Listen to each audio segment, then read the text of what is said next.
फारुखाबाद के नवाही इलाका बहाली के में मारूफ सूफी बुजुर्ग बाबा शरीफ शाह के 52वें सालाना उर्स की 3 रोजा तकरीबात का आगाज रस्म चादर पोशी से कर दिया गया। मुल्क भर से ज़ायरीन ने उर्स मुबारक में बड़ी तादाद में शिरकत की। आलमी शोहरत याफ्ता आलम दीन और नात खां हजरात ने हदिया अकीदत पेश किया, जबकि उर्स मुबारक में खसूसी शिरकत चौधरी तनवीर अहमद कम्बोह ने की। तफसीलात के मुताबिक फारुखाबाद के नवाही इलाका बहाली के में सूफी बुजुर्ग बाबा शरीफ शाह के 52वें सालाना उर्स की 3 रोजा तकरीबात का आगाज अर्के गुलाब से गुसल देकर और रस्म चादर पोशी से कर दिया गया। तकरीबात 3 दिन जारी रहेंगी। सदर मरकजी अंजुमन कम्बोहा जनाब तनवीर अहमद कम्बोह और उम्मीदवार 143 सरदार इनामुल हक डोकर को खुसूसी तौर पर तकरीब में मदऊ किया गया। दीगर मेहमानान ग्रामी में मोहम्मद शकील कम्बोह, मोहम्मद रमजान, लियाकत कम्बोह, मारूफ सियासी शख्सियत उस्मान कबीर, शाहरुख कम्बोह में दीगर अहबाब ने शिरकत की। मेरी जिंदगी का ये जो लम्हात ने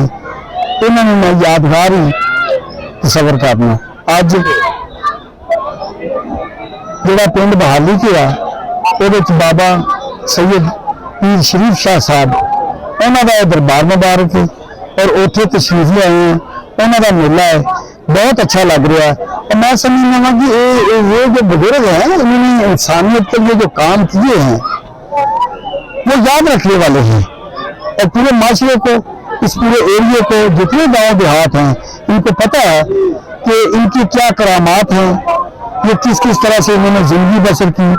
मुल्क भर से ज़ायरीन की बड़ी तादाद ने उर्स मुबारक में शिरकत की। महफिल का आगाज तिलावत कुरान पाक से किया गया। नाते रसूल मकबूल पेश की गई। सदर मरकजी अंजुमन कम्बोहा जनाब चौधरी तनवीर अहमद कम्बोह की दस्तारबंदी की गई और ज़ायरीन के लिए लंगर का वसी इंतजाम किया गया। मुल्क पाकिस्तान के मारूफ नात खां हजरात ने हदिया अकीदत पेश किया। कैमरा टीम के हमरा राना वसीम असलम, प्राइम 92 न्यूज, फारुखाबाद।